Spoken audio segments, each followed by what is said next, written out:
Rocky MENERO, and thanks really for sitting down and having a chat. It's going to be fun, I think. No worries, mate. It's my pleasure. I'll get close here because we're only on one mic here, shoestring budget. Wrestle Clash has been a big thing in Melbourne for the last couple of years at least. It's been a really good thing for just the person who likes a casual night of entertainment. On top of that, there's some of the best wrestling talent in Australia, if not the world. Tell us a little bit first about like the promotion, the idea behind it, and the concept, I guess. Well, the whole basic premise was just to cover a hole that was glaring there from Wrestle Rock. Wrestle Rock was so good for so long. It was one of the promotions I sort of, even though I never really worked on the early ones, I always sorted out because it provided something different. Because there's always been promotions in every city, 3 or 4 shows on every city, and everyone kind of does same but different. But the over 18 shows really, you could really branch out and go for something a little bit different than just your standard wrestling fare. So I saw that there was the market there because the Wrestle Rock shows were winding down. They were only doing maybe one every year. It got to that stage, or one every 2 years. That I thought, well, we have a market there, and this would really allow for us to just approach it again from a different. Because I just sort of lost a bit of passion for wrestling because. Yeah, just like I said, doing the same old thing, same old shows, and you're running by someone else's storylines, and things didn't always make sense in my head. And I wanted to approach, like I said, from a different, like a non-wrestling point of view. Like my biggest thing has always been, wrestling fans are going to come if there's the word wrestle in the title. They're just going to come. It's just they love it. I mean, they may sit on the internet and pan it and go, oh, this was crap, this was shit, and this guy was terrible, this guy can't work. But we're always back next Monday night, next Saturday night. They're always going to watch it. They're always going to bag it, but it's because they've got such a passion for it. It clouds their judgment. They can't really sit there and enjoy it anymore like a casual fan. But I always sort of ran all my wrestling ideas by my brother, because my brother is the most casual of casual wrestling fans. Like, we grew up watching it together. I was obviously glued to the TV, and he'd just sort of have a passing fancy. And they're the kind of people I was after. So if I ran something by him and he went, nah, that was shit, then that's it. It's shit. I can't argue with that. That's the fan we're going for.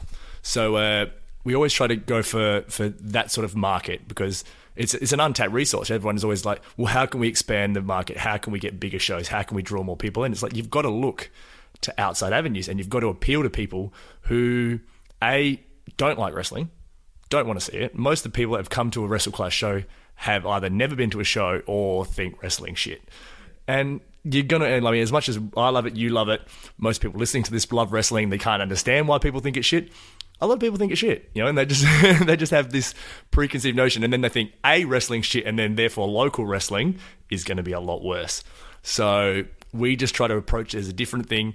We're not a wrestling show; we're an entertainment show. We're really taking that sort of approach of, I can do the wanky line, but we will embrace the sports entertainment tag. It's not a real sport, it's not a real contest, but it is really entertaining. And if you can suspend your disbelief and watch a show and enjoy it, then that's the kind of market we're going for. People that want to, that's why we decided to theme them.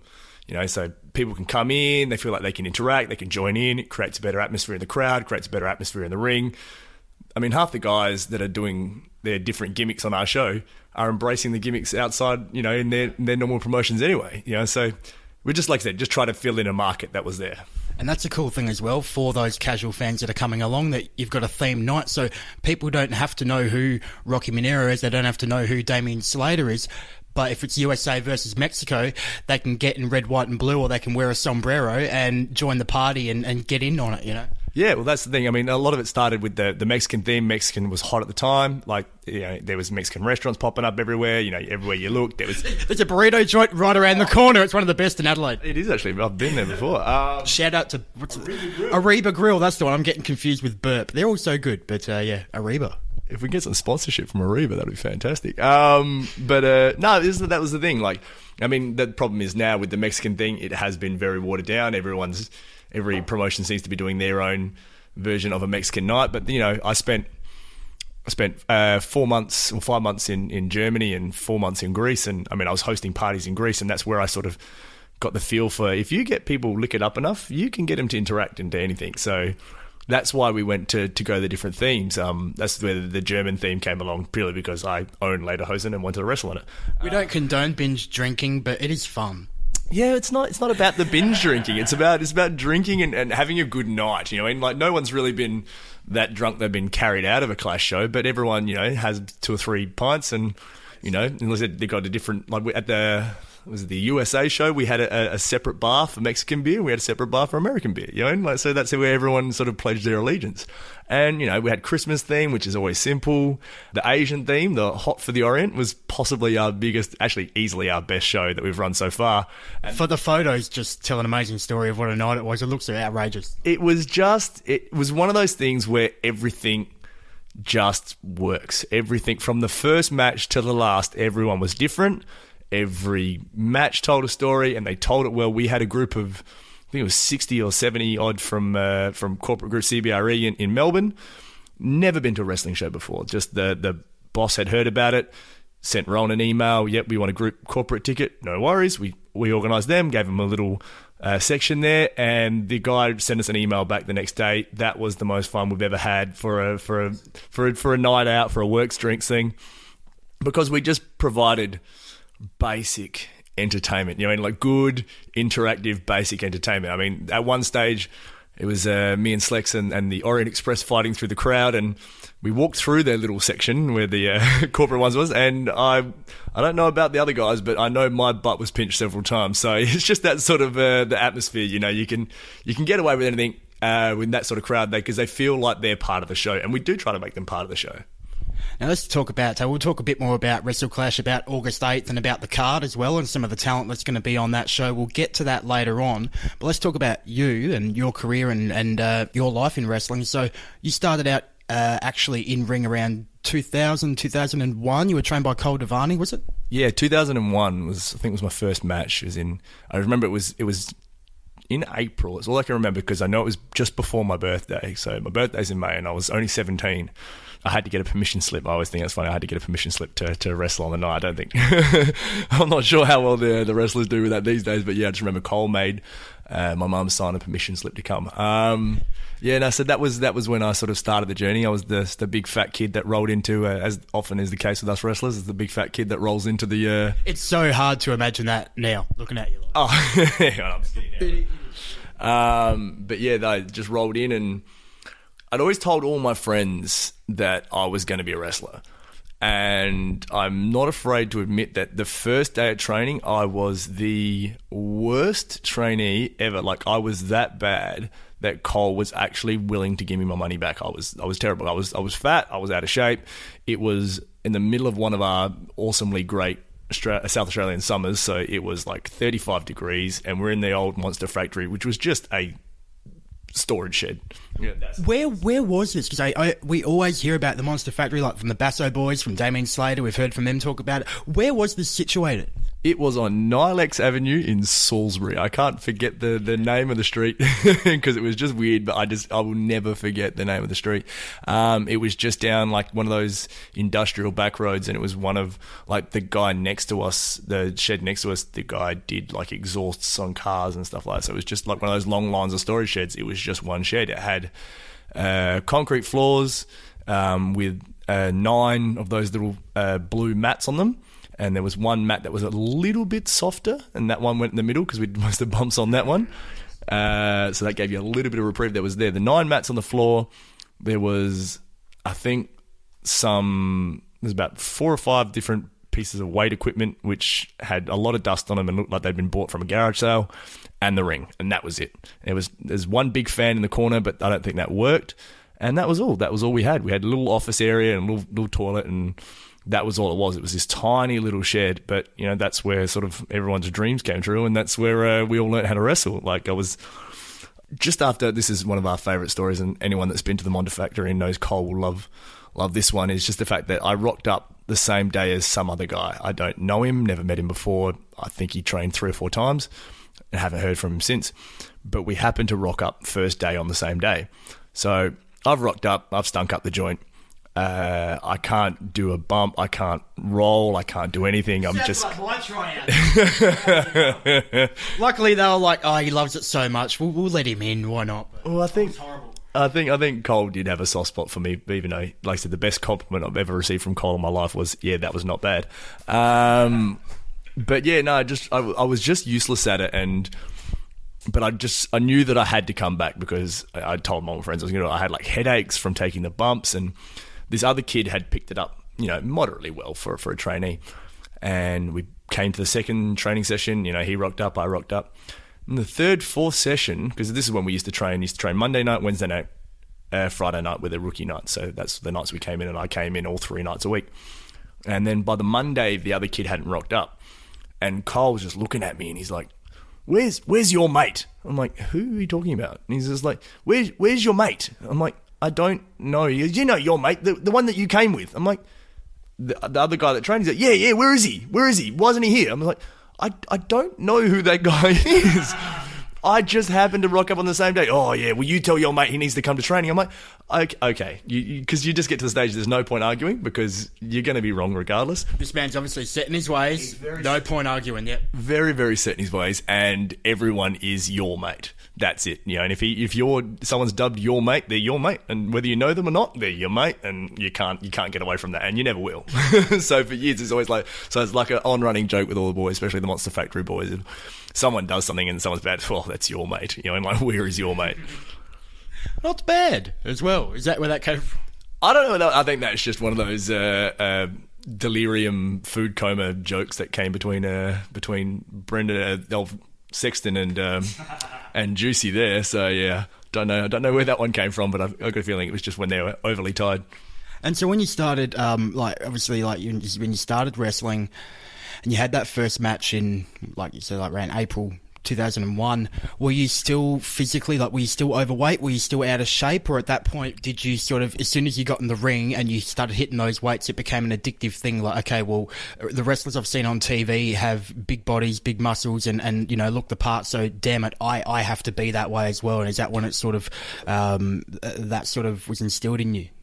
Well, it was around the same time that I actually, was sort of I'd been wrestling for about maybe a year or two. I was always I'd sort of lost a bit of the weight. I wasn't as fat as I was. I was still like a stocky sort of kid. I mean, I wrestled in the traditional early 90s. I had cargo pants on, or I actually had a pair of black pants with a red stripe down that used to be Havoc's, which is like a standard thing in wrestling. You wear someone else's old gear. So I had them. I know I wrestled in sneakers, the black pants with a red stripe, and a Bonds top. I'd always have like a V-neck Bonds top. That was sort of my look, and that was sort of what everyone rocked back then. Everyone wore cargo pants or that sort of thing. You don't see that in indie wrestling. No, that was a very the scary thing is that we were all 17, 18, 19. I think Jag at the old time was the oldest, and he was maybe only 22, and none of us really knew what we were doing. We gave it a good honest crack, and we used what we had learned from Cole. But we're wrestling in front of crowds of 400, 500 people. That was just a given. I remember one time Blase and Buster had run their own show at the old Octagon, and it drew 250 people.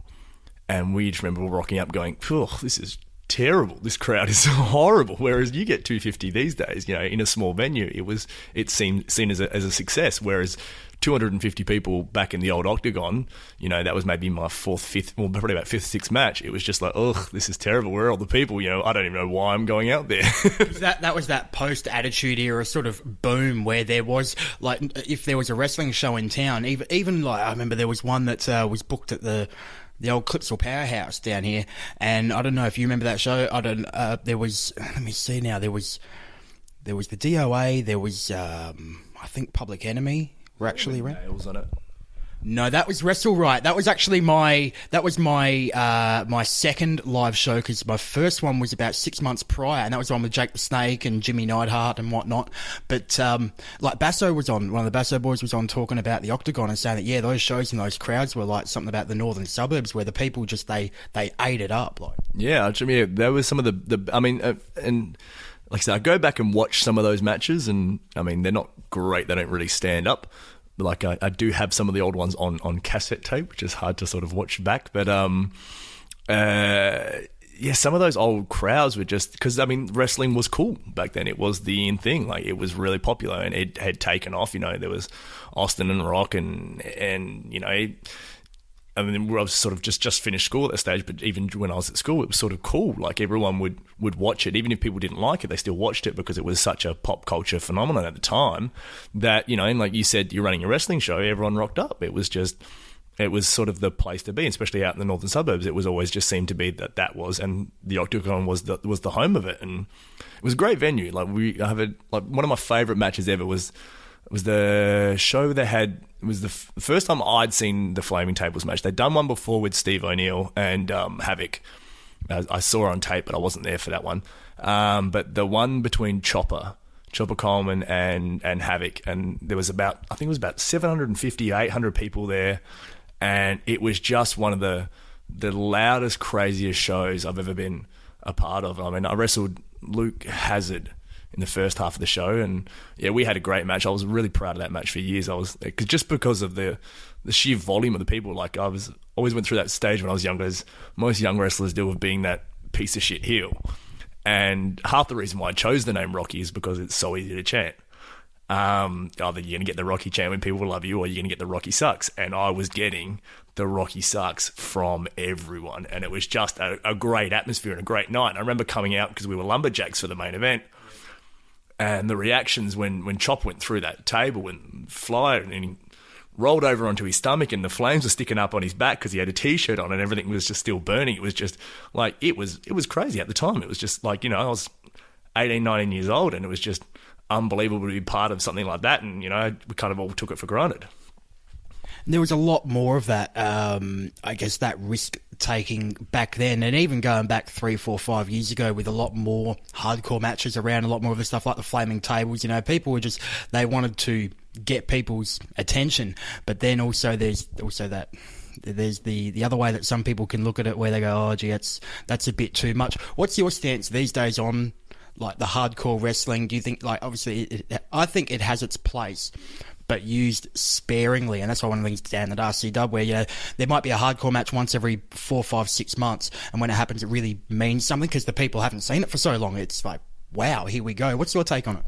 Yeah, it is a great little thing to use, like the hardcore matches. I mean, I remember, I'm not into the ultra violence hardcore matches. Like, was it like last Wrestle Rock show? It was the 3-way with Mad Dog and Crackers and Vixen, and like, I'm a wrestling fan and I've seen a lot of wrestling, but even some of that I found hard to watch. And like, especially that's obviously an over 18 show, and especially at Corner Hotel, which is a predominantly rock music guys in the crowd and that sort of thing. So you can push the envelope a bit more there.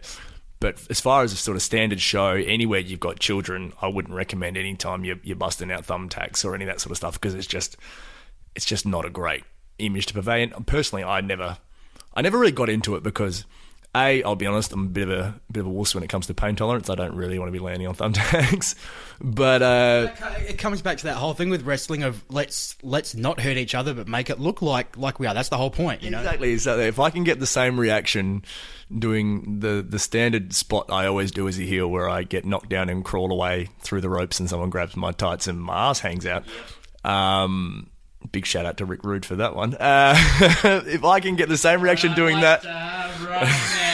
Rick Rude was the bomb. Shout out to our mate Chai in New Jersey. He's a bloody Rick Rude nuts. If Rude was still around today with gay marriage starting to be illegal, I tell you what, you'd tap that, I reckon. Oh, he was just, to me, like, that is one of my biggest influences was Rick Rude. Just because, like I said, if you can get that reaction, because we do it for the reaction. That's the whole thing. Everyone's an attention-seeking, like, attention junkie, and that's the why you do it. So if I can get that reaction from doing nothing, I'm going to do nothing. You know, that's the whole point of the game. Whereas if you're taking those bumps and big bumps on the floor, or, you know, landing on, that's your bag, then yeah, go for it by all means. But I just never saw the point in it myself. But it doesn't mean that it doesn't have a place. You know, and people do want to see it, but it does need to be used very sparingly, especially the ultra-violent stuff.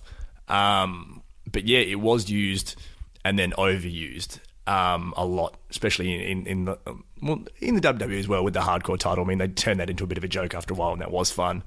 But just too much of it, and it just sort of watered down the appeal of what a good hardcore match can do. So that's why these days I'd rather see sort of an angle blown off with a good no DQ match that'll, incorporate, maybe a ladder, chair, table, that sort of thing, more so than just an out-and-out hardcore match, because you've either got two options with an out-and-out hardcore match. You can either go the ultra-violent route, or you got to almost turn it comedy, but there's no real middle ground anymore, whereas it used to be like hardcore match was just a good, intense grudge match. Now, so it's going to be ultra violent, or it's going to be a little bit softer, which is also one of the main things that's killed the ladder match.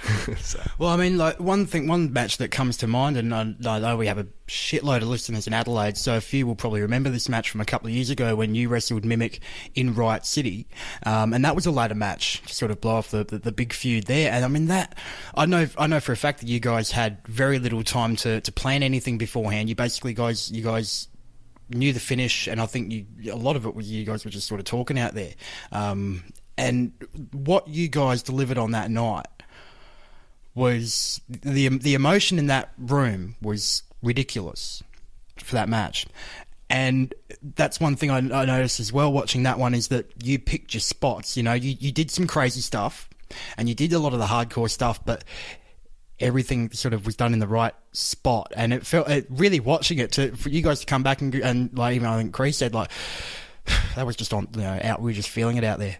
That really, I mean, like, that shows like how good I think a worker that you are and that he is, and that it's possible to go out there with the experience you've got and just feed off the emotion in the room. The heat was ridiculous. Well, that was one of those things that was one of my, it's still my favourite match I've ever been a part of. It's one of those things that was the perfect culmination of what a match like that is meant to be for. It was, like I said, it wasn't a hardcore match, it wasn't a ladder match, it was a no DQ. That was the only stipulation, was a no DQ, because we'd built it up over several months, and that was the beauty of that. Was my little run in RCW, that Estonian Hall every month, Estonian Hall every month, Estonian Hall, and that really helps, which is like what helped back in the day with the old Octagon. Running the same venue month after month, you can build a relationship between the fans, the product, and that venue. Sort of almost, I had actually throw myself in there and put my hand up and I will be the John Cena character. I will be the super clean goody two shoes, force me down everyone's throat until they get sick of it. And I remember the night that I won the title, I said, look, I want to come out. It was against Del Torino and the Rude Ones. And the whole point was, have them try to outsmart me at the start. I'll outsmart them. I'll win the title clean. I'll throw them around. Halfway through the show as well, like when they're not expecting it, like, and nobody expected the title to be changed, but maybe on that night, but not right there. And then halfway through the show, it was like third or fourth match, and it was just like, holy shit, what's going to happen the rest of the night? Like I said, just force me down their throats. I am your hero, and you will cheer me, just like the WWE does with Cena. I wanted that spot. I'm like, and I just remember distinctly, there was about 5 or 6 lads in the back of the room. I won the title, stood up, this guy goes, you fucking suck. And I had to fight back the smile. I was smiling because I'd won the title, and it was good, great reaction, but I had to fight it back because I knew that was exactly the reaction I wanted, and I knew what was coming. Then obviously we hit later in the night, the main event for that one was Grim and Mimic, having their match for the number 1 contenders match, and everyone assumed that Matty was going to win because he was the big heel at the time. And then obviously Mimic wins, and he's a face as well, and we've portrayed ourselves throughout the entire feud, because this has come just off the back of the whole feud between me and Sexton, which was another great highlight. That night, come out, celebrate with each other in the ring. I knock him out with the belt, cut his hair off, and turn heel. I remember when I called that too, because Mimic's gone up on the turnbuckle to sort of, like pose for the crowd, yay, and you're just sort of standing there, just sort of watching around. And I remember putting out the line, "They're such great mates too." Bang! You hit him with the belt, and the crowd. It was different to, I guess, when Mimic turned on Grim, because it was just the brother thing. That's what they're going to do in the coming months is going to be pretty awesome. But yeah, when you guys had that match, and because of the heat that was built up, and the heat that you'd created and generated with that crowd, I was in the ring to do the main event announcements, and when Mimic came out, the place was shaking. I mean, the roar was that loud that was shaking, and that was, again, where he was sort of like, he was the champ, but he wasn't, I don't think, as popular in the months leading up to that as he was prior. And then with that feud with you, it just sort of it all stirred things up to this perfect storm. Really, it was quite cool. So, well, like I said, yeah, because it had gone where I wanted to go. It was, like I said, when I turned on him and cut his hair off, and like I said, he had told me about a month before he wanted to get a haircut. He's like, I'm thinking to get rid of the dreads, and I'm like, can you just please let me do it? He's like, what do you mean? Just save it for me. Let me do it in the ring. We may as well use this shit. Exactly. If you're gonna, he had the dreads for what, 10 years? I'm just like, if you're gonna cut them, just let me do it in the ring. And it was one of those things where, like I said, it happened at the end. The crowd had, cheered, except for the 6 guys in the back, for me winning the title. End of the show, cut his hair off. And it was one of those things you actually hear like that legit gasp of, that's not meant to happen, because... Yep. I mean, you see haircuts and stuff all the time, but you never see sort of someone cutting off someone's dread, and that, especially, that was his signature, that was his thing, and like, so... And to be honest, there was nothing like when he'd sell a punch or something or a chop, and that massive, like all those massive locks of hair would just go flying. It's a pretty cool visual. But then for that to be taken away by you, I know there's a lot of fans, a lot of the ladies that are still pissed about that. But anyway, I just remember the show. I think it was like 2 shows after, and he started wrestling matches without the hair, without the dreads, and he just remember saying, oh, it's so much easier now. I don't have to flick my hair back all the time, because he always had his hair in his face, and because obviously they're so heavy, he couldn't just flick it back with a hand. It was always his forearm across the face had to flick the hair back. So yeah, cutting the hair was sort of a blessing. He was quite happy though that he could actually wear a hat after that. That was one thing he was thankful for. Well, just thank you card would help. Just anything. Just. But yeah, just after that, like I said, the crowd response from the general crowd was great, because they just instantly turned on me. But my old 6 mates in the back that had told me I sucked earlier in the night, all of a sudden, my biggest fans. It was that roar. Yeah, it was just that one sort of group of lads that had, was so sick of me, and it was almost like that was their little moment. Everyone watches WWE and wants Cena to turn heel, and he never will. And I was forcing myself into RCW as the Cena character and turned heel. And it was sort of like they got that moment and they were just wrapped, And then so we did the whole thing where, I wrestled, Matt sort of defended his brother's honor, and I wrestled him. And then we did a couple of tag matches. We did the Rocky City thing where I claimed to be bigger than Riot City Wrestling, and that was pretty sweet. The whole redubbing of because a lot of the fans took that as just the biggest slap in the face, which was the idea. Well, that was good. Everyone sort of jumped on board. Everyone, even from the people who helped out with the posters. Everyone just sort of jumped on board with the whole Rocky City Wrestling thing, which is, sort of my enormous ego at play, but it sort of worked. And although you look at it now, and Rocky City Wrestling was myself, Elliot Sexton, Jonah Rock, and Matt Silver, and you can quite fairly say that I'm doing the worst out of all of us right now. Oh, come on now. I mean, I'm going to claim credit for them all being massive stars now, but, I was the leader for all of 2 minutes, and they've all just stomped past me so far. They're easily 3 of the best that our country's ever produced, and there's me, cripple doing silly gimmick matches at WrestleClass shows.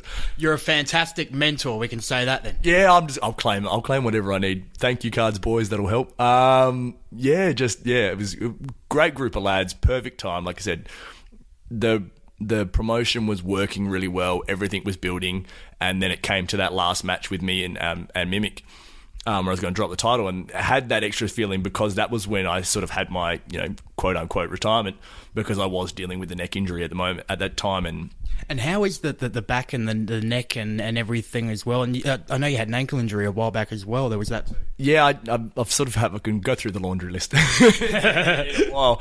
But yeah, at that time I needed the time off, and so I really did look at it as my last match. And like I said, as I was saying, we didn't really plan a whole lot because of my tradition of rocking up at the last minute. I'm not terribly punctual. That's somewhere we can relate then. Yeah. I've always been known, like, I think I heard when Matty was getting interviewed, he said, you know, the matches we had, you know, the show would start at, the doors open at 7, I get there at 6:50, and sort of, what do we do?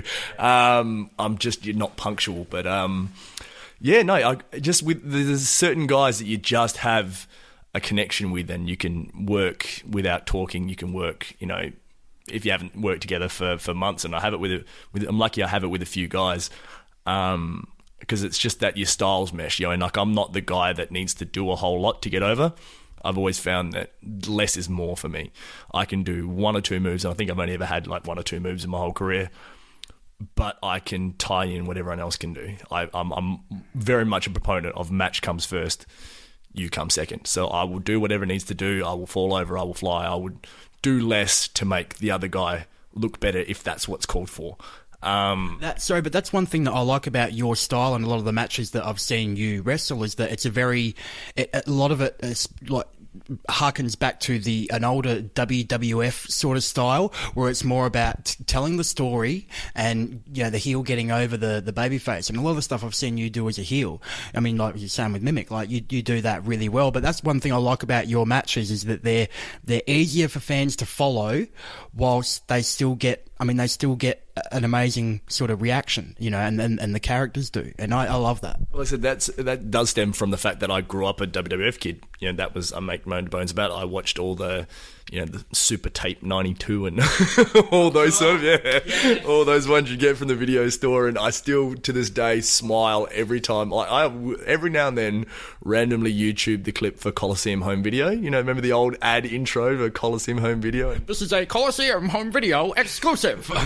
That used to, it was the best. I just remember, because, you know, I grew up sort of, you know, I was only allowed to watch wrestling at my dad's place. Like, when we go to dad's on the weekend, and he loved wrestling, so he would let us watch wrestling. So that was the whole thing, you know, on the weekends you got to watch wrestling. And, you know, I really bought into the stories. I mean, I knew it wasn't real because everyone had told me it wasn't real, but you could just buy into it. It's the same way that, you know, you watch a reality show, you know it's not real.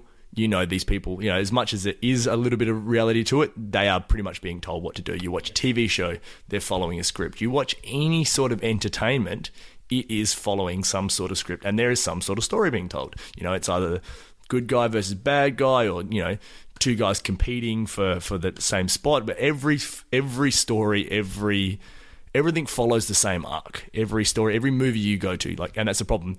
If you know how to put together a wrestling match with a good story arc, you now know when you go to the movies, especially go see like a basic comedy or romantic comedy, or, you know, even an action movie, you can pick what's going to happen because every Hollywood movie follows the same formula. And it's me. I mean, you listen to like pop music, and pop music's even the same, because there's that formula of, you know, verse, chorus, bridge, which is sort of like that spot that you get to like 2/3 away through a movie, or in a wrestling match where there's, you know, like there might be the comeback or something. That's what I call the bridge now in music, the comeback spot, because it's right at that perfect spot where and then it lifts, you know. Yeah, and everything follows that same formula. Ours is just, we have a different medium of showing that. So that's what always got me, was the sort of the performance aspect, the storytelling aspect. That's always been my favorite bit. You know, and like, if you can engage people and tell the story that they get and they understand, because then towards the end, they will give you that response you want at the end of the match, rather than that, what I call clap wrestling. And I hate clap wrestling. It's what you see a lot on it started with, to me, clap wrestling started with RVD and Jerry Lynn. They would do those intricate spots at the start of the match with sweep, jump, duck, flick, and it was cool when they did it, and they did it 2 or 3 times. But then everyone tried to do it, and I'll throw this out to 99% of wrestlers that have ever tried it. You can't do it. Sorry, mate. Like, you just don't have the talent that those two had in those matches. And like, even RVD these days is trying to keep up with stuff that he did 15, 14 years ago, and that's why I'm looking at him going, he really, as cool as it is, and people want to see, you know, the what's it called, the Rolling Thunder, you know, all those sort of spots. I mean, even the leg drop onto the the barricade. I love that spot, but I think he's getting to a point where maybe he might need to adapt his style, even if he wants to keep going another 4 or 5 years. Look after his body. Yeah. But I don't know. Well, it's just one of those things. It's just if you can tell a good story, then that's there. You don't need to do that many good spots if you can tell a good story, and you'll get the reaction you want if you tell a good story. I mean, there's one of those old Madison Square Garden matches between Ric Flair and Piper when Flair had his little run in the WWF, and I just remember it started off with, they lock up in the corner, someone's pulling hair, and lock up in the corner, someone's pulling tights, and the ref keeps breaking it up. The ref gets in there, ref stops the closed fist, Piper will cock the fist at him. No closed fist, blah, blah, blah. Wrestle. They wrestle again. They're both getting frustrated. The ref keeps breaking it up, because it's following the rules. There needs to be more of that sort of shit these days. There needs to be, because anyway, that's a whole other kettle of fish, but go on. It followed the rules of wrestling, which is what it's supposed to be. So people were buying into, this is a wrestling match, these two are wrestling, the referee is stopping it. Same way you watch a game of footy or something, the ref starts getting involved, you get emotionally involved in the match because you feel like that referee is ruining your chances, Or they're doing justice, you know what I mean? Like they're actually doing the right thing and keeping control of the matter, yeah. Exactly. So they're going back and forth, doing all this, and I just remember Piper just gets to the stage where he grabs the ref around the waist, sits him on the top rope, pats him on the head, turns around to Flair and puts the hand up like, let's go for it, and the crowd erupts. Now, the rest of the match, it was good, adequate. It was one of those ones that, as they all did back in the day when you had two big stars against each other, just turned into a DQ. But that one spot at the start just told such a good story that you were hooked. The rest of the match, like I said, it was a bit sloppy, a couple of things they stuffed up here and there, but that's them, they're legends, that's what they can get away with when you do it all the time, you're going to make mistakes. And sometimes when you're trying to present a match as like a real fight, it's okay to stuff things up, because if you're not going to do things perfectly when you're enraged and you want some guy's throat. I mean, if everything looks too clean, then it looks too much like a dance. That's the big issue that people come up to you that don't know wrestling or have heard about wrestling. It's all choreographed, isn't it? It's like, and I've always said no, because I don't, a lot of the matches I do are around 10, 20 minutes, and I'll be honest, I'm too dumb to remember 20 minutes worth of stuff.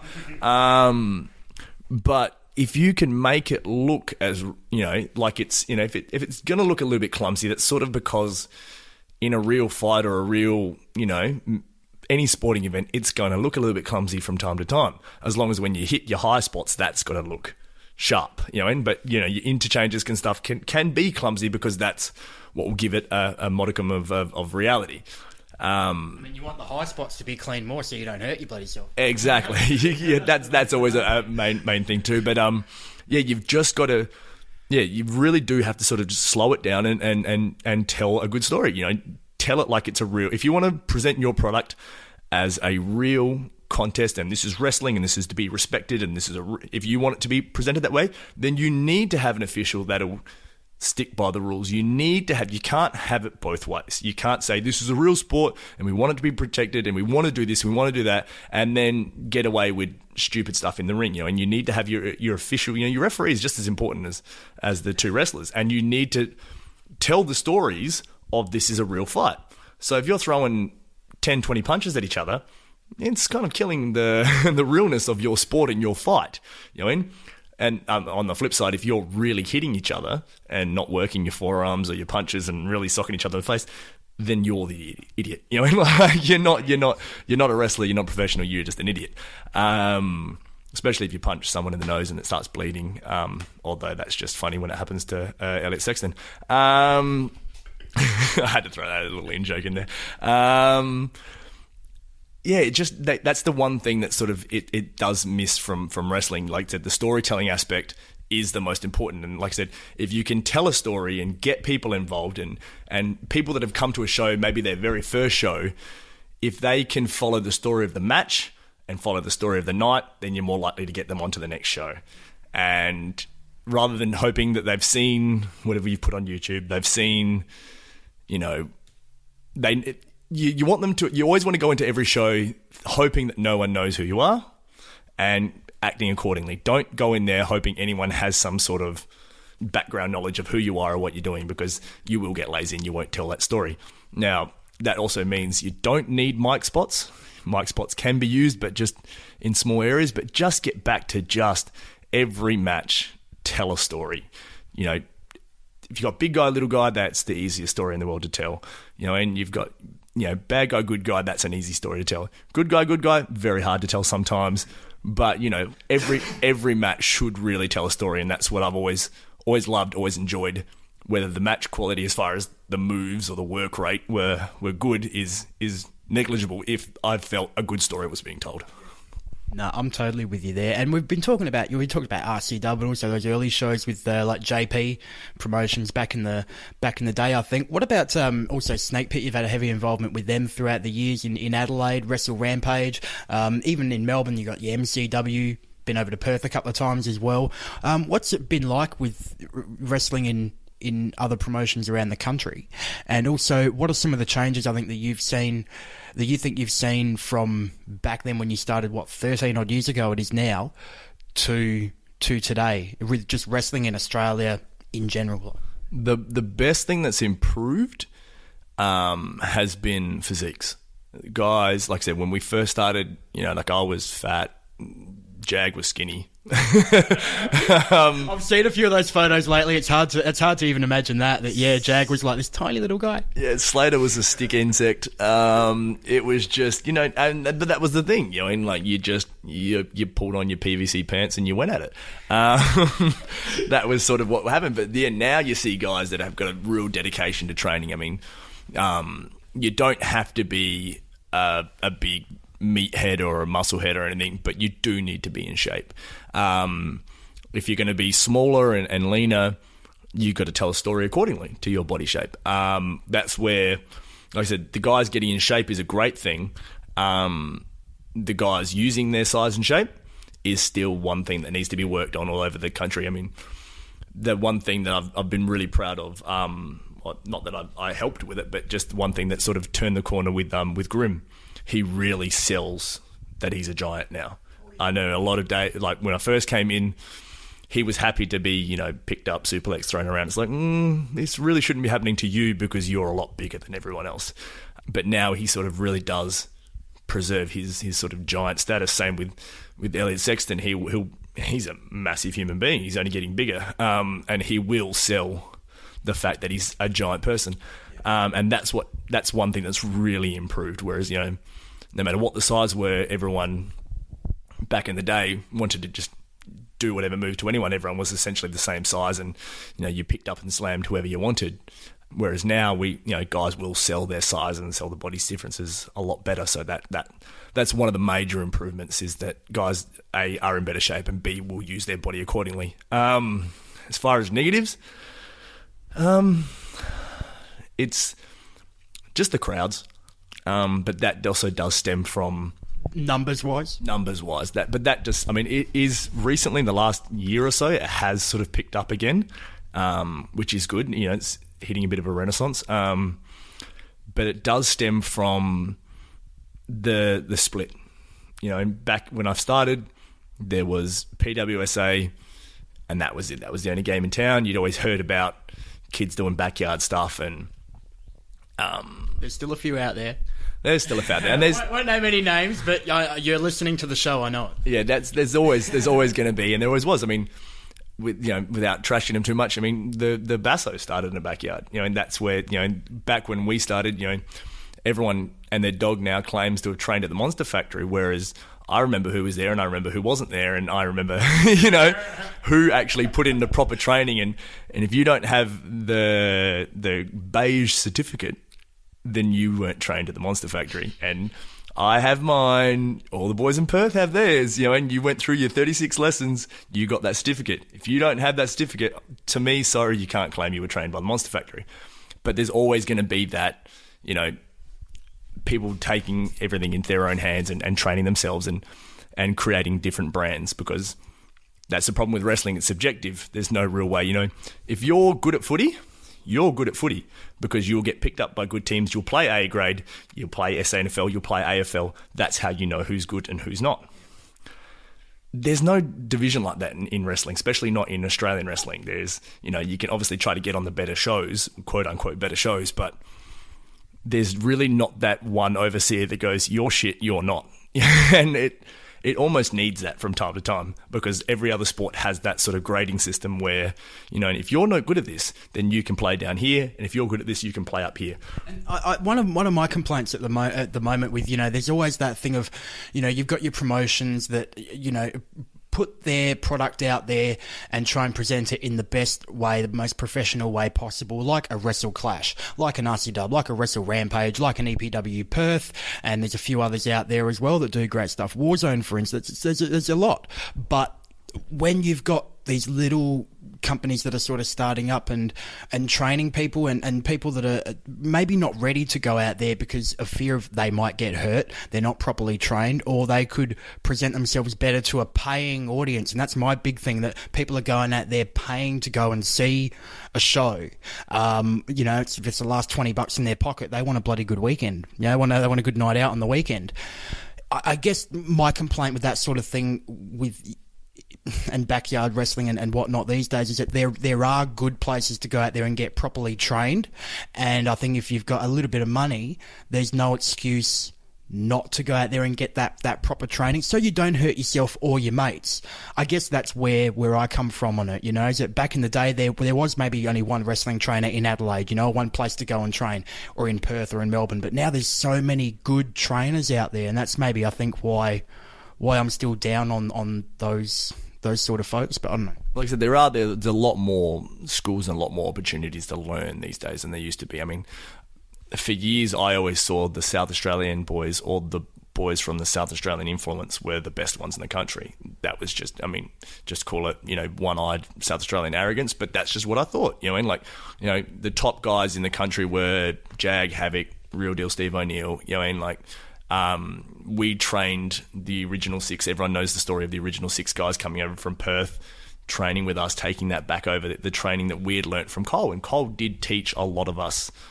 I've always say, he was the best person for us. He molded all these young people that were all very different, all, you know, had varied views on the business, but all had the same passion.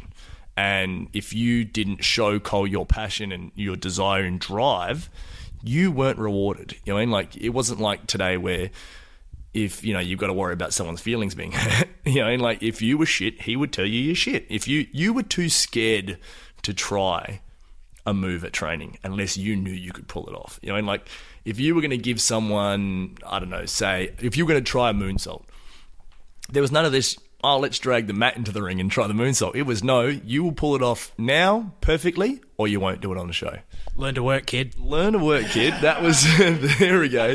Had to get it in there. But no, that was how you know, we was like, that's why if you look at the guys back in the day, we, like all the original Monster Factory guys, we can all chain wrestle. We can all do arm drags, hip tosses, can do escapes from most holds and reversals and stuff, and do them smoothly. Like, everyone that just says, oh, I know how to reverse this hammerlock or do this and that, but you've got to watch their footwork. If they can't stand up, or they fall over, they get unbalanced when they do it, then you know they haven't been taught properly. Like I said, when it comes back to the first weeks of my training, I was too fat, too unco to do everything. Cole taught me how to do hammerlocks, taught me how to do top wrist locks, all these reversals. And he goes, now do it on one step. You know, so I'd allowed to take one step out, one step back in, one step this way, one step that. And that was it. And I'd learned proper footwork. And so that really held me in good stead going forward. I remember when there was a time at RCW training, and, we'll do some chain wrestling, and, you know, we were sort of rolling around and stuff, and I was in the ring with Shooter, I think, and we were sort of exchanging holds and this and that. And I just remember Sexton going, I didn't know you could do that. It's because I never used it. I never needed to use it. You know, I developed my style of wrestling, and, you know, didn't utilize those sorts of holds and stuff to tell the stories in my matches, because I was, you know, a different sort of style of wrestler at the time. But you've got to have those basics there, you know, and that's the one thing that changed when the business got diluted, and the schools and that sort of stuff. That sort of, because like I said, Cole was from that old school of, this is real, you would defend it with your life. And so he instilled a bit of that into us, you know, and it wasn't so much like, you boys have to, you know, defend this with your life, you know, and like, but it was, you know, keep a level of kayfabe, don't. Especially right after the show. You don't go out there and, yeah. Yeah, don't, like I said, he goes, if you're just Jim that works down at the butcher, and you're wrestling, why would I pay to watch you wrestle when I can just see you at the butcher?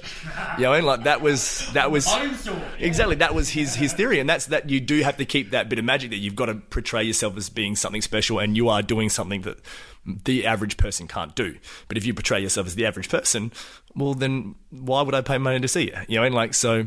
But then also with he made everyone respect what these holds can do and can't do, and anyone that has done some proper training at the Monster Factory has a saw trap from Cole coming in and giving the old Tongan nerve grip into the shoulder. That was his favourite. Or, he'll grab your arm and jam it up your back and that sort of stuff. He would really work those holds and show us how effective the whole catch as catch can wrestling can be. It's a real style. It is used. It was used in proper combat. So they just turned it into a work.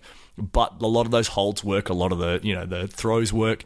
When done at a basic level, they can work, and so we were all taught that and taught to respect it and this and that. So when we sort of branched out and developed into some more of the high flying moves or big slams and that sort of stuff, we only brought everything on in small increments until you worked at this bit, you perfected it, then you moved on. You worked at this bit, you perfected it, then you moved on. The problem with a lot of the training now is you got this, good, okay, let's move on. Got this, good, okay, let's move on. Whereas we would just drill the same thing over and over and over and over and over and over, and then we got to move on. And whereas now everyone wants to do everything right now, and there might be a kid that comes in that he's really acrobatic and he can do a flip, he can do a 450, yeah, no worries, but he can't reverse a hammerlock. And so it's going to cripple his ability to tell a story in a wrestling match because he can't do the basics and make what he's doing earlier in the match look believable. So why are you going to believe at the end? So he's going to get that clap wrestling pop. We enjoyed that spot. We don't really care if you win or lose, but we enjoyed what we saw. So you're getting responses to your stunts more so than the actual people believing in your match. And that's where, like I said, the dilution of the wrestling and the wrestling schools and everyone spreading out has sort of killed a little bit of it. But then the guys that are your top guys are the ones that still respect the training, they still respect the wrestling and still respect what it stands for. Everyone will proudly say out loud, I love wrestling, it's my passion, and I want to get better. But are they the guys that'll work on their footwork? Probably not. No, I totally hear you. And we've got a couple of listener questions here. You guys in the group have got to pick up your game here with these guests we're having. But Chunky Larry is a friend of ours from California, hosts Mega Powers Radio, and he wants to know what's the worst injury that you've had to work through in a match, or perhaps you've had something sustaining and you've thought, no, I'll just let it hang and I'll keep going, do what I've got to do for the coming months. Or and what are your thoughts on, I guess, doing that, on wrestling injured? Is it Billy, don't be a hero, or is it all these people have paid, I've got to kind of give them what they want?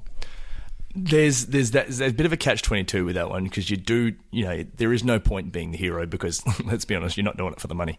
Yeah, and you don't want to affect your ability to make money during the week for your normal job, or your ability to make money the next weekend wrestling if you're just, sucking up for one match and hurting yourself. But on the flip side, if people have paid money to see you and you're the main event, or, you have been advertised, especially if you've been advertised, you definitely rock up to the show.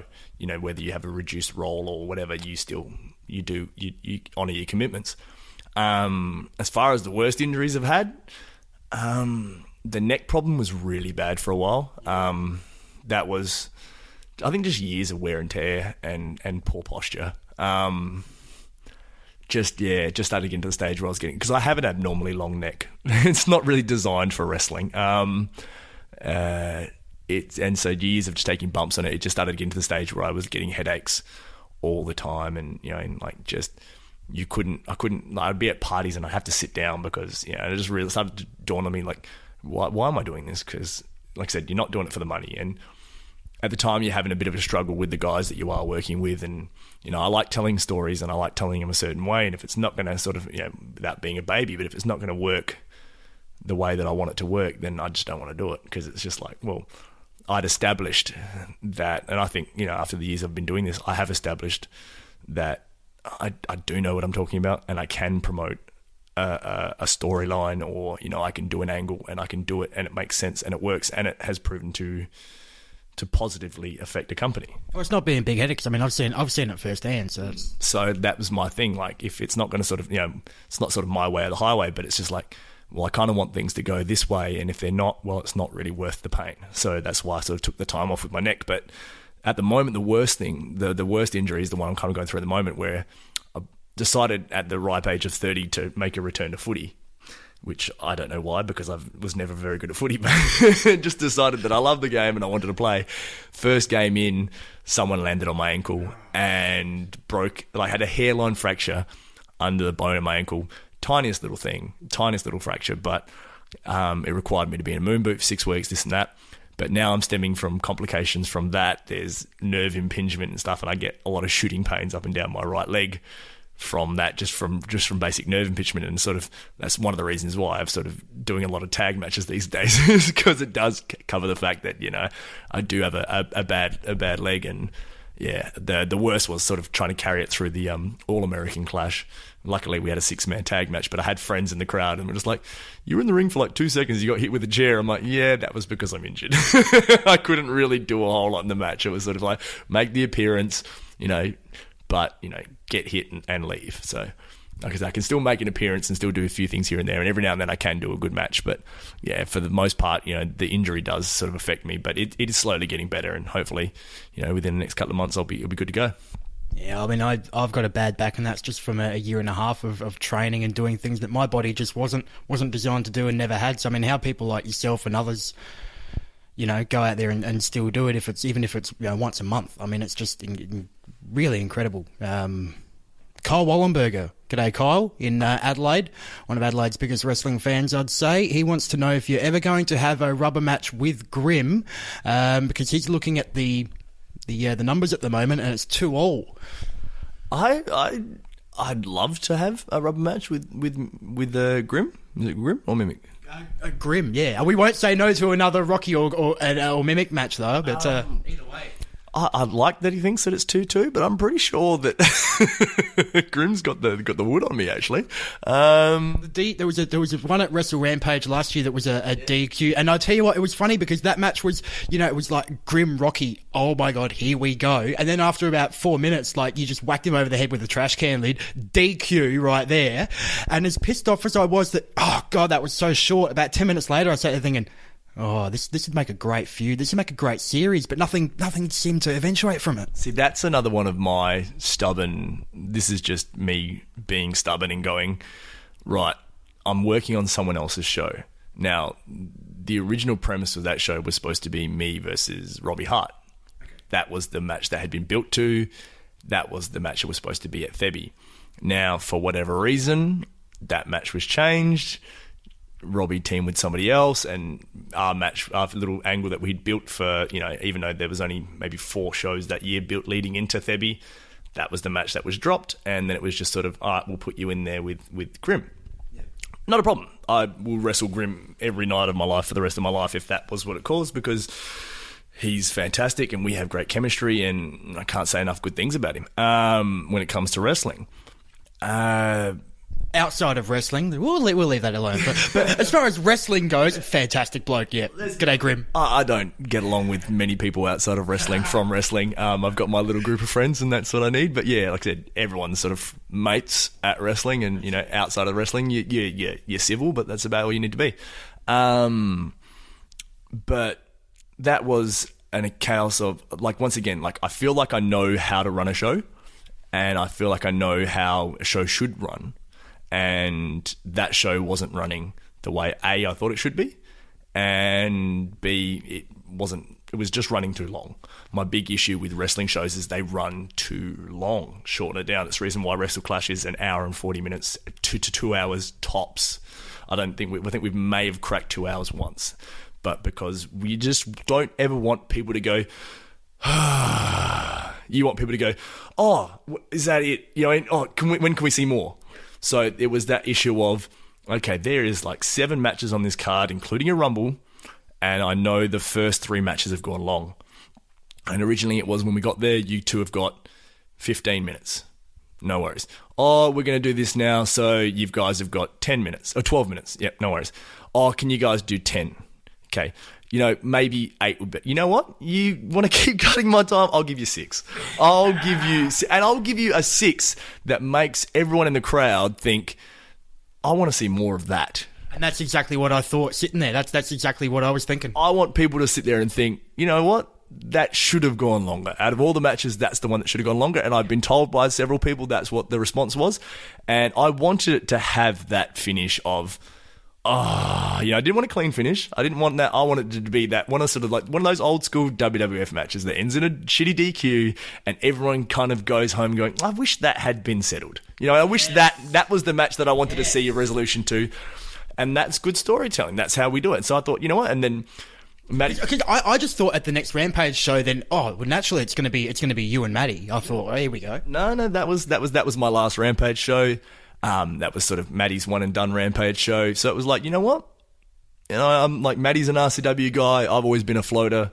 I didn't really have allegiance to anything, but for that night, it was like, well, let's show what the RCW boys can do. Like when I've had my best matches with Maddie in RCW, it was like, we'll show you what can work. And like you guys can do your 15, 20-minute near fall fests, no worries. I want to get a great reaction at a 6 minutes. Show you what I can do with less, because that's the whole thing with me. Like I said, less is more.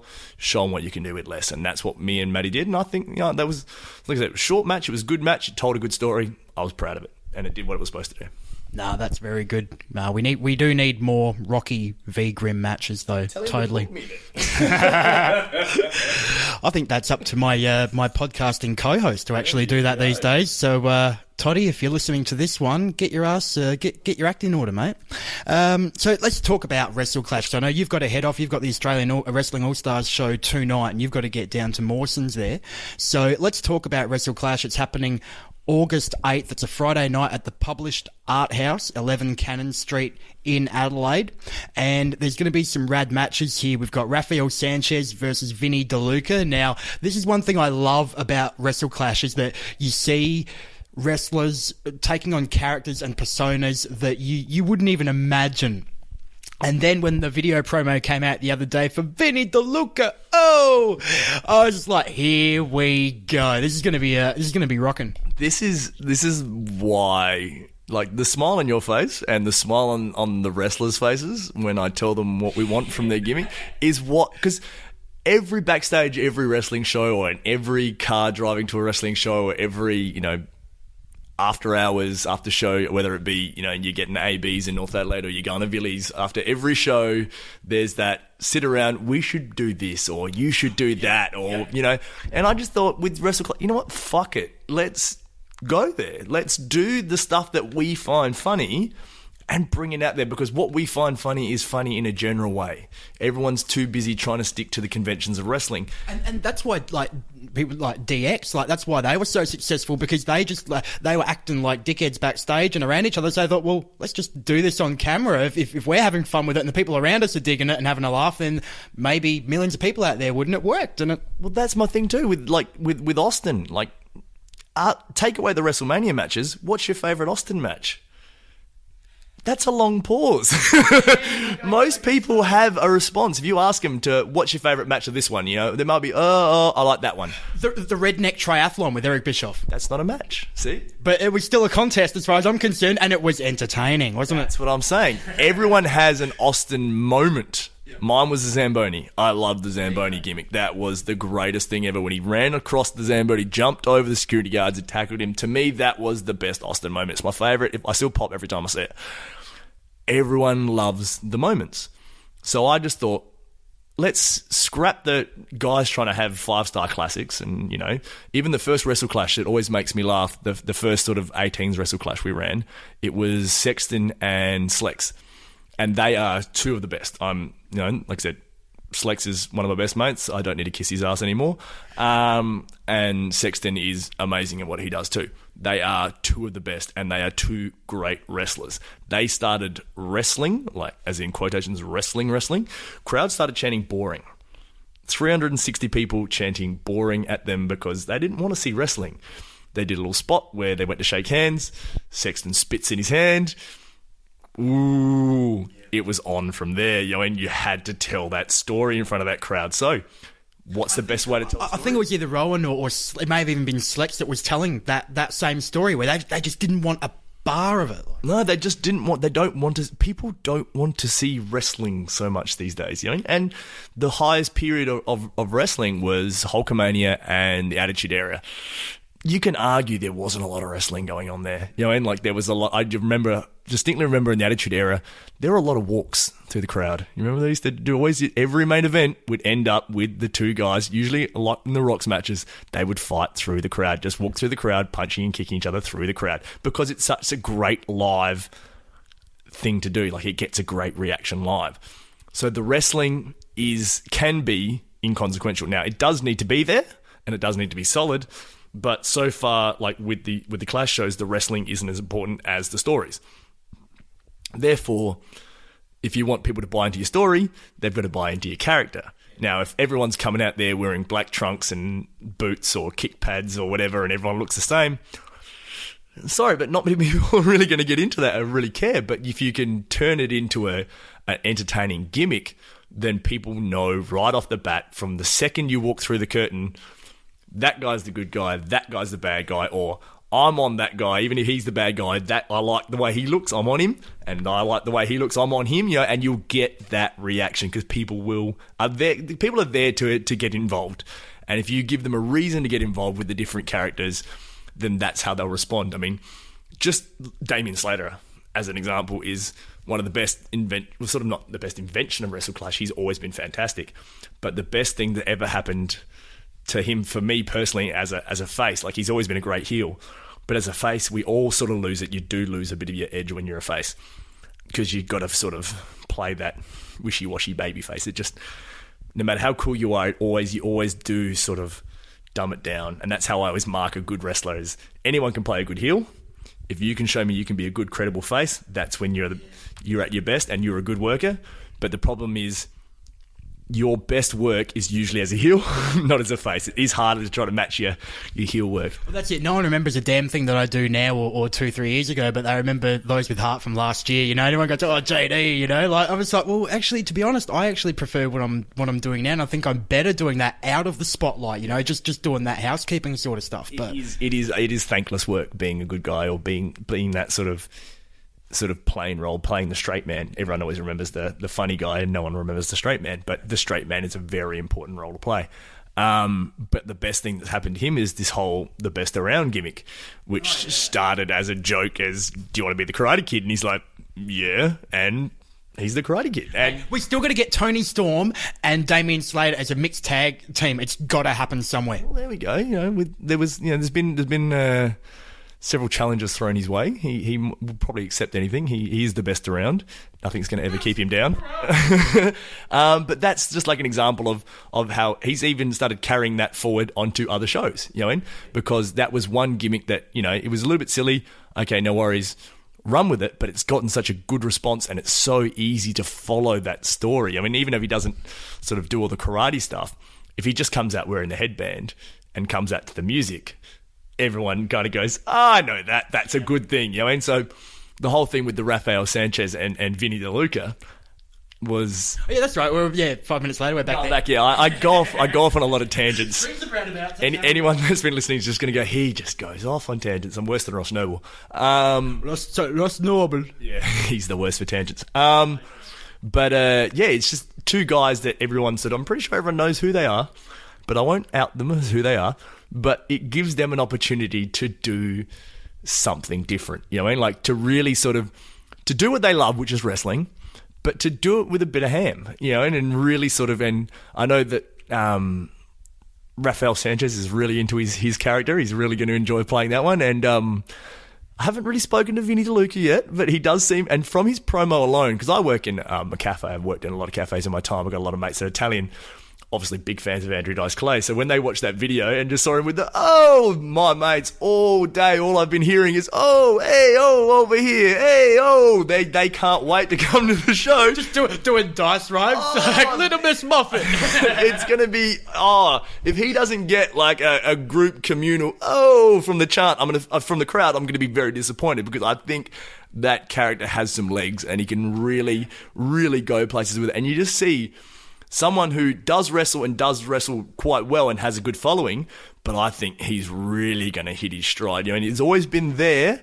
and it just needed to be opened, and I think this is going to be the character that really opens him up and really brings out what's sort of in there. It's always been in there. It's just going to give him that free rein to, you know what, go out there, be stupid, don't be afraid to fail, because, you know, we got your back, you know, and I think that's really going to help him in good stead going forward. I mean, I changed my character, something fierce on the shows. I go from being, you know, normal Rocky Monero, you know, either John Cena superface or, you know, piece of shit Rick Rude heel, to the character started as being the Ben Cousins of Melbourne wrestling. It started as a joke because the first Wrestle Rock show I worked on, I just wrestled as Rocky Monero. Very, very plain, over 18s crowd. Didn't really care for it. I wrestled Slex. We had an okay match, but it wasn't the reaction I wanted. So I realised I couldn't pander to the over 18s crowd the way I could pander to kids. So I realised that I need to shift it up a notch or I'm going to get left behind. So then the whole, you know, Ben Cousins was popular at the time, and so I thought, well, we can go with that, you know. He's been busted for drugs, so let's go out there and pretend I'm on drugs. But plus I've seen like photos of yourself like on social media and whatnot where you've been out like, in the past, like at festivals and music festivals and whatnot. So is that sort of, I guess, a little part of yourself that you go, well, okay, I can take this and then really amplify it, like you know, like basically your character's a pillhead out there. I mean, it is an over 18 show, so you can get away with it. Well, I can sort of ham it up. Like I said, I know, like I was, you know, in my younger years, I was a music festival guy. You know, I was the douchebag with the shirt off and the, you know, the shorts and the sunnies, and I'm quite proud of it. I don't give a shit. YOLO, hey. I draw the line at YOLO. But I know that reaction because I had a lot of mates. Like, obviously, it's those lads that everyone saw at the RCW show. I've got a few mates that don't mind a few supplements and are quite large and, you know, are the stereotypical douchebags. And I know the reaction they get. And it's a reaction of people either love them or they hate them. But it's going to get a reaction. So, fuck it, run with it. So I just turned my character into, instead of trying to make it a heel, I just turned it into, I've always joked now that I'm Roger Ramjet. I'm the bumbling hero. You know what I mean? Like, everyone loves, or everyone knows the whole, you know, the melodrama characters of the sneaky villain or the bumbling hero or the damsel in distress. I'll play the bumbling hero. I don't give a shit. I will fall on my face and look like an idiot because that's what the show requires. I will let every heel look like they are better than me. Everyone's a better wrestler than me. Everyone's much more talented than me. I don't care.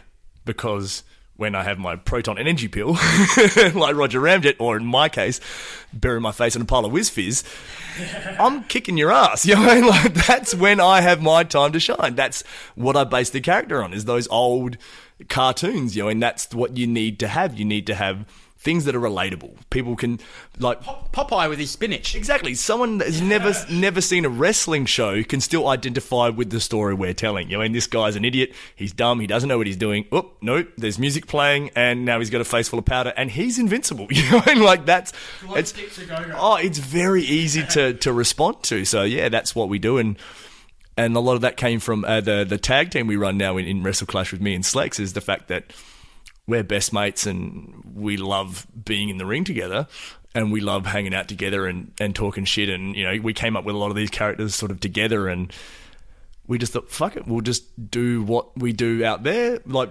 sitting in Rowan's kitchen. we'll do it. Yeah, we'll do that. Whatever the stuff that, yeah, like I said, me, like Slex and Julian James will sit around talking about all night. We're like, fuck it, let's do it in front of the crowd and see how. And so far, it's been getting a great response. So there's no reason why we shouldn't keep doing it. So that's why we've got that match where it's the two of us versus Mimic, which is sort of a three-way, but I don't know whether we're going to be on the same team or against each other, or we haven't quite gone that far yet, but I'm just hoping I might just stand out of the way and let those two go at it, because I don't think they've ever wrestled each other, but they're two of the best guys I've ever been in the ring with. So I'm quite happy to stand in the corner and just bury my face in packets after packets of Whiz Fizz and let them do what they do, because they're very good at it. So yeah, everyone, like I said, has an ability, and to turn nothing into something at Wrestle Clash, if you can get people behind your character. And like I said, one of the other matches we've got is Mr. Juicy and Elliot Sexton. Now, Sexton pretty much plays the same character, but Because his character is tailor-made for Wrestle Clash, really. I mean, like, get that fluff off of the mic there. Anyone that knows Elliot Sexton personally, there's no fence sitters when it comes to Elliot Sexton. You love the guy or you fucking hate him. And he'll give you reason for both. I can account to that. Yeah, because we've had our ups and downs and our fallouts and our friendship and stuff like that. And he's not one person. He'll never be accused of being Swiss, and he'll never be a fence sitter. You love him or you hate him, and he can just turn that up. And it's perfect for Wrestle Clash. Like I said, he's got the size that is believable. He's got the personality that you can love or hate. And he's tailor-made for a crowd like that. When people want to see pro wrestling, they want to see a large character and a large human being, and he hits both those. If people from overseas are listening to this, they don't know much about Elliot Sexton, or even if you're just in general and you don't know much about the guy, if you're familiar with Kenny Omega, he's kind of like very similar in that way, I've noticed, because of like the pose that he does as well is very Kenny Omega, and his size as well. But the character is just even more over the top. It's really hard to. I mean, the flamboyant, playboy, I guess, Elliot Sexton. But he's been wrestling since Wrestle Rampage or EPW Adelaide. Gosh, back when it was called that. And I remember seeing him come out in his early days with the light pink tights to the 90210 theme, which was one of the best entrances ever. Just hilarious. But even the size that he put on since then, and his physique and everything, and where he's come from now, it's not surprising that he got a tryout with the E a couple of years ago, because he just really belongs in the work that he does in the ring should be seen by a lot more people. I mean, when we're done washing his balls, I'm sure he'll send us a thank you card. I doubt that. Yeah, no. But you'll get it. Yeah, but he just, like I said, I know he stole the pose from Ziz, which is it's another douchebag reference that anyone that's a douchebag will understand who it is and why he does it, and it's just gold. But yeah, he just brings that believability to it, and he can back it up with the fact that he can wrestle his ass off. Then you got him with Mr. Juicy, and Mr. Juicy's possibly behind maybe Edwin, the one of the things I'm most proud of at Wrestle Clash. Because I'm not going to take credit.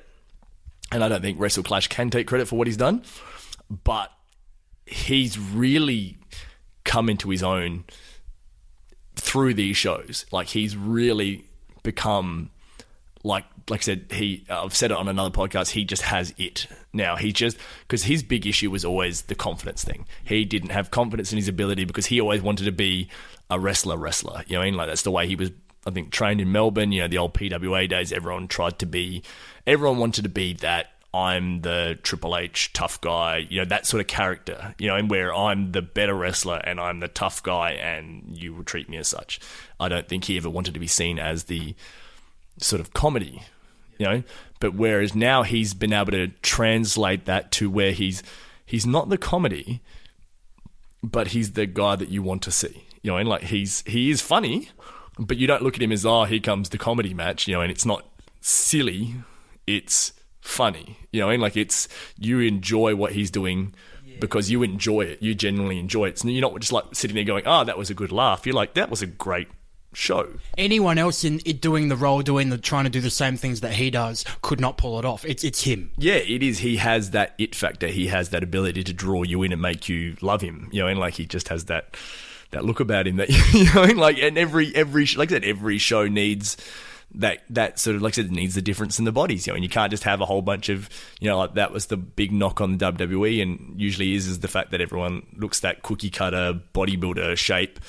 We've got the variety at Wrestle Clash. I mean, I'm very staunch with, I won't book anyone at Wrestle Clash that doesn't look the part, but the look is negotiable. You know what I mean? Like, I don't want anyone that's skinny fat. That's the big, except for maybe me. I'm probably the skinny fat guy at the moment, but I blame injuries. But everyone sort of is either in shape, looks reputable. It's the kind of, unless you have a body that people in the gym are going to look at and go, that guy's in shape. You know what I mean? I don't want you on the show because it's just kills the believability. And even though we are sort of essentially taking the piss out of wrestling, with the sort of the cheesiness and the ham, you still need to look the part. But his look is still perfect for wrestling because people still want to see a sort of a big guy, a big fat guy that sort of they can cheer and get behind. And I mean, there are, and they're like in any walk of life, but there are a lot of wrestling fans that are bigger in size, and I'm one of those guys that since I got married, I've put on a bit of put as well. You wouldn't see it by looking at me. As soon as I lift this shirt up, folks, it's not pretty. So it is very good that you I think every show needs somebody on the show that the everyday person can relate to. That's why characters like, in other feds like Cletus and whatnot, they've really sort of done really well with getting over. Johnny Barnes as well, like even as a heel, it was, people love that because they can relate to the Bogan thing. And then with Mr. Juicy, I think you've got that as well, that people can relate to this guy who isn't, ripped to shreds, but he still, again, does look like a wrestler. He does look believable, and the moves that he's developed, like I said, it's about developing what you do to fit how you look and what you can do. So he's developed his moves that really suit his size, so everything he does, it's like, oh yes, that would, if he did a big sort of running off the rope, big splash on someone, you'd be like, oh, like he did a top rope splash at one of the shows and it got a great reaction because everyone just thought, fuck, there's a guy getting squashed by a big fat guy, and it had that believability factor. And that was like that back in the day, like as ugly as some of Earthquake's offense was, it was bloody believable that it'd kill someone. Exactly, that's what, and everything needs to do. Like I said, even though people know it's not quote unquote real, they still want to be able to believably buy into it. It's like you watch any sort of action movie or, Fast and the Furious or whatever, and you watch someone driving a car and then the car jumps over 3 other cars and lands and there's not a scratch on the car and everyone just kind of goes, oh, that's bullshit. It does kind of kill your response to that movie. Then there's a green screen involved and then it takes you out of it. Exactly. And as soon as you start portraying stuff in the wrestling that looks too hokey, it will take people out of it. But if you can present stuff that people could sort of believe without drawing too long of a bow, then that's when they're going to respond and that's when they're going to react, and that's what he does. He can draw people in there, so it really works. So yeah, he's always fun to watch. No, he's definitely found his calling, Adam has, with Mr. Juicy, and the big tag match as well that's happening. The Amigos taking on the Top Guns. So I guess we've got the American-themed sort of army or fighter sort of gimmick there against the nasty Mexicans. What's the deal with the Top Guns? Oh, the Top Guns is they'll look fairly familiar. I think people might know who they are when we sort of show the photos, but it's Jet and Nitro. They're brothers, from what I've heard. Would one be blonde and would one have slightly darker, shorter hair? I think you might be onto something there. They're not people are suggesting they might be from a country town, but I'm pretty sure they're from Miramar in California. That's what their bio says, so I'm going to believe that because nothing on a wrestling bio is ever fake. They're going to be exciting. They're going to be, flying high and kicking ass and feeling the need for speed. I don't know any wrestler or wrestling fan or just anyone that was sort of a child in the 80s that doesn't love that movie.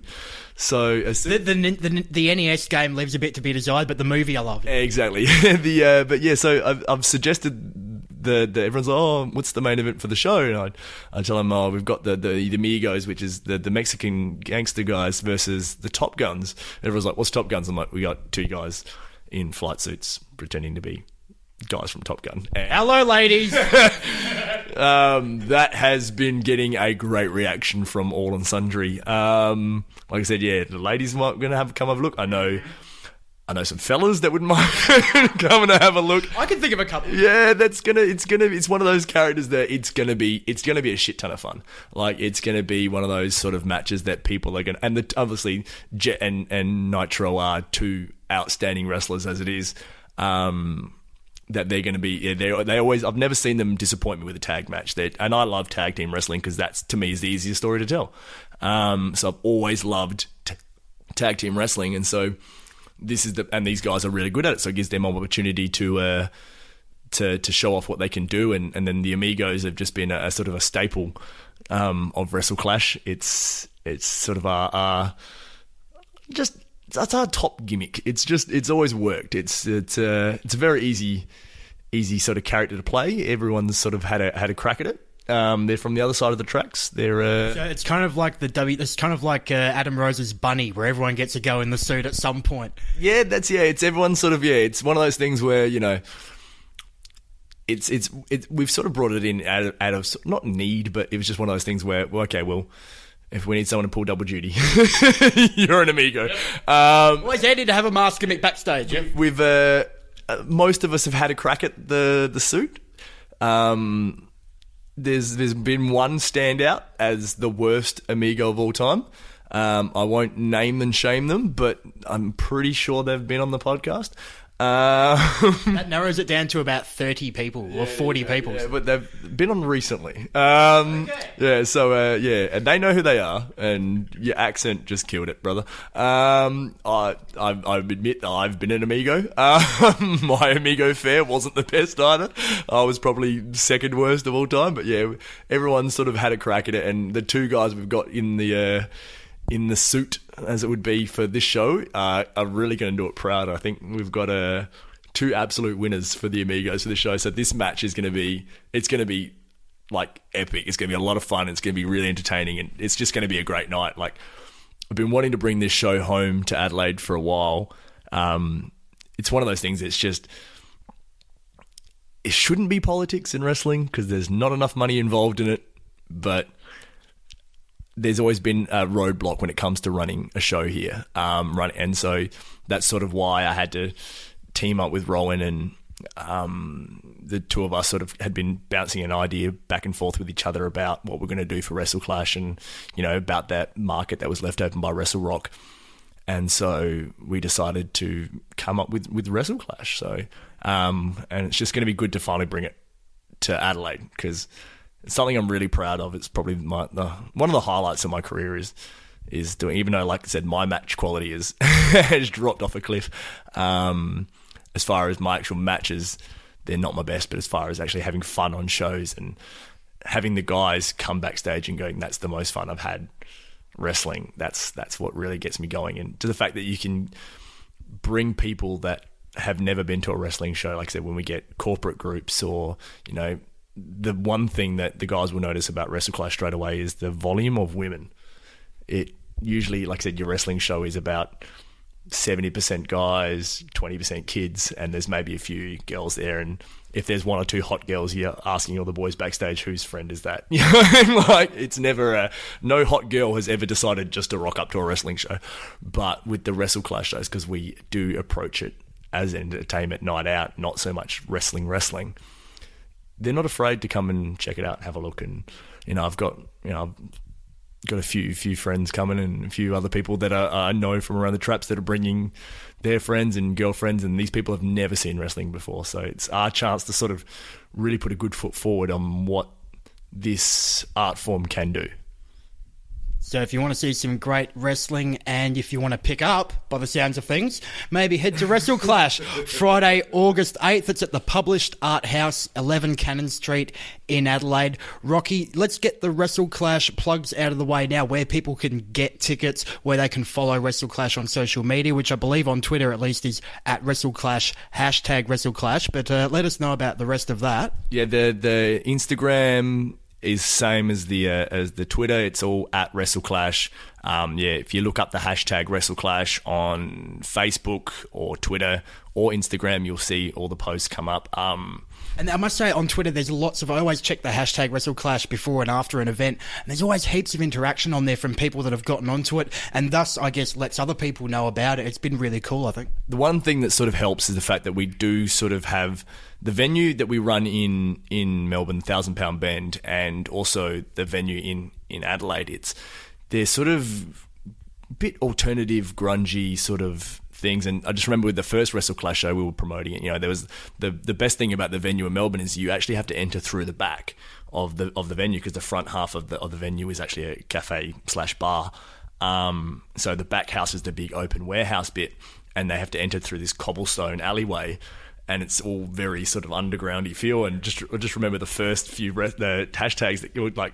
Tweets that came through was just the first rule of Wrestle Clash is you don't talk about Wrestle Clash. And I just thought these people are the kind of people that just get what we're doing here. You need to have, we couldn't run it at, like something like a Playford Civic Centre or like like the old traditional small gym or something, you couldn't run it. You have to have a set venue for a show like Wrestle Clash. The venue pretty much tells as much as a story as the show does.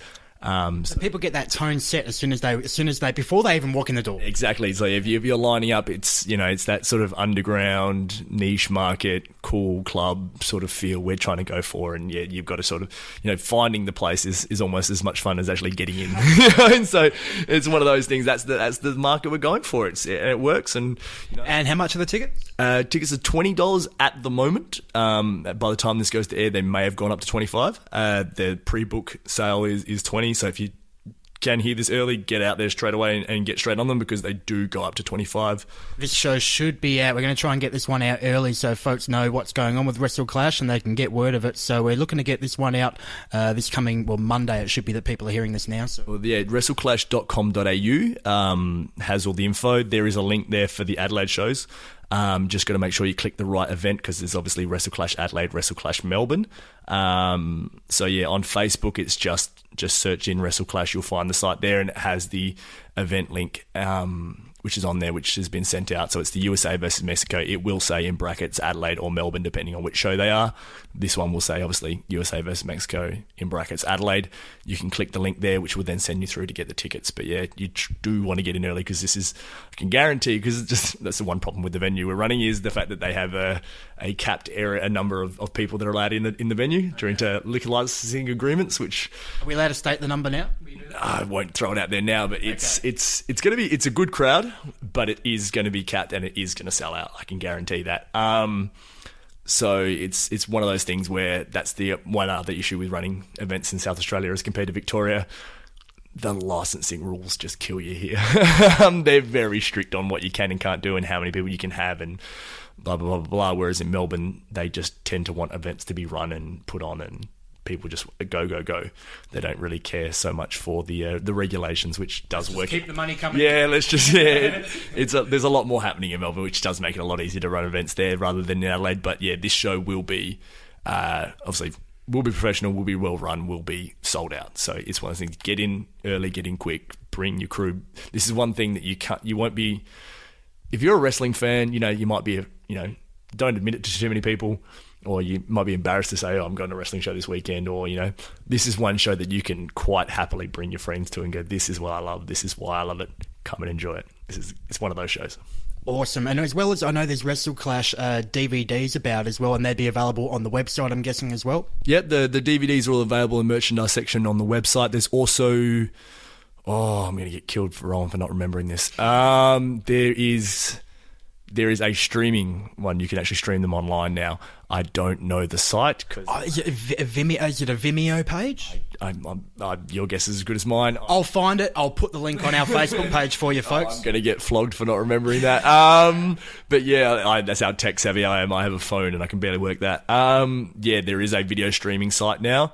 So you can get your videos from there rather than if you do. I'm an old school guy. I like to have the hard copy and buy DVDs, but all these new kids and their computer videos and all that sort of stuff, and they live stream them.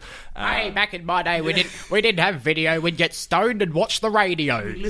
We'd listen to the matches on the wireless. No, you can live stream them now these days, and the Hot for the Orange just gone up. So that's our last event, and if anyone wants an idea of how much fun a Wrestle Clash show can be, that's the one to watch. It was just the most. It was the most fun I've ever had on a wrestling show. Like, it was just like the matches, like I said, from top to bottom, easily the best card that I've been a part of. It was 5 matches and 5 of the very best that I've ever seen. The first match between the fitness maniac, Mikey Broderick, and the best around, Damien Slater. Oh, wow. That's all you need to say right there. It's... Not only is it like, if you know those two, you know it's going to be good. If you watch it, you'll still be blown away.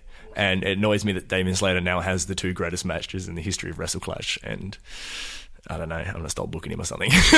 That's I actually had several wrestlers backstage come and bring me their boots and go, I'm not going out there, I quit. I can't match that. It was that good. I don't want to talk it. I don't want to seem like I'm talking it up too much and people watching going, wasn't that funny? No, I'm a Slater, Mark, so I know where you're coming from. It was magnificent. It actually made several boys in the back want to quit. It was that entertaining. And so if you just tune in and buy the Ustream and watch Hot for the Orient, that'll do me if you can't make it to the live show. But just do yourself a favour, get on the link, get Hot for the Orient, watch that one.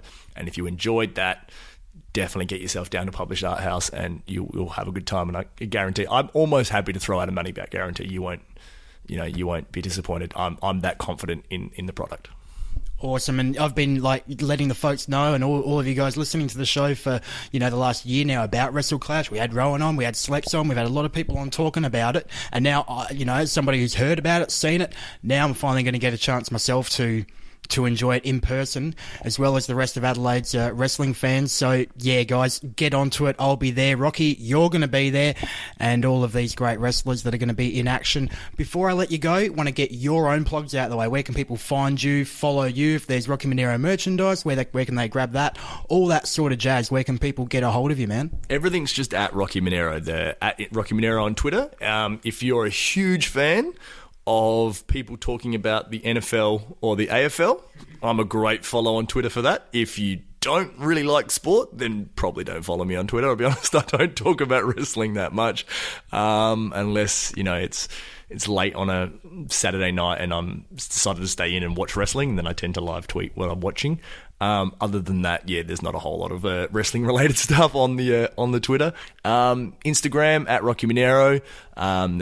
We'll always post the photos from shows and my little montages that I do after every show, and videos come up there. And then on Facebook at Rocky Menero. There's a Rocky Menero page for that you can like as a friend. I wouldn't recommend doing that because that's not really a page I look at a whole lot. That was sort of my little side page when I was in Greece, I'll be honest with you. It's a little bit dodgy. But yeah, there is a fan page there. You can like it, and all the links will go up for all the shows, and all the information you need to know there for the shows I'm going to be on, or just my general thoughts of the business all tend to go on the Facebook. So yeah, just check out Rocky Menero.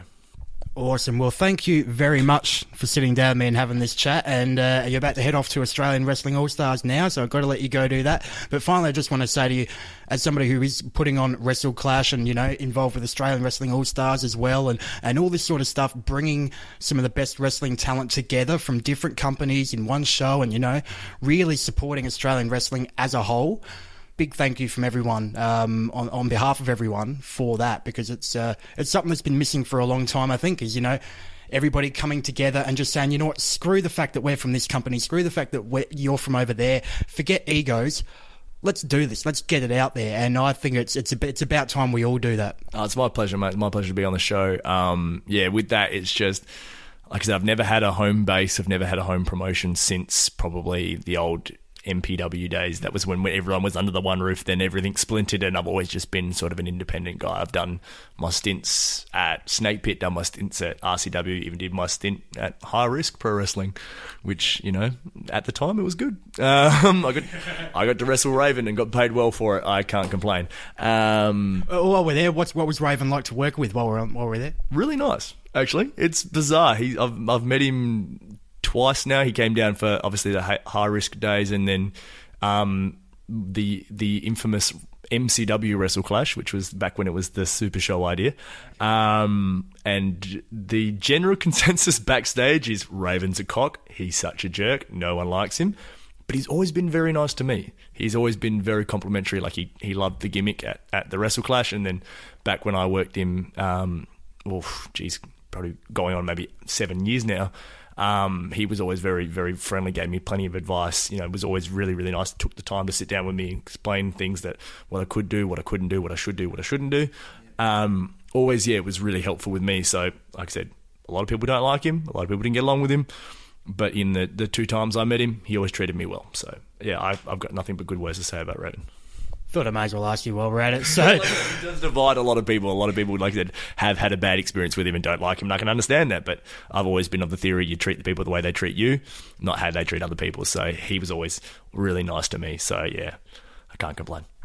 Good stuff. On that note, we'll leave you to it. We're going to see you August 8th at the Published Art House in Adelaide for Wrestle Clash. And thank you very much for being on Wrestle Radio Australia. It's been fun, man. It's been a good time. Thanks a lot, man.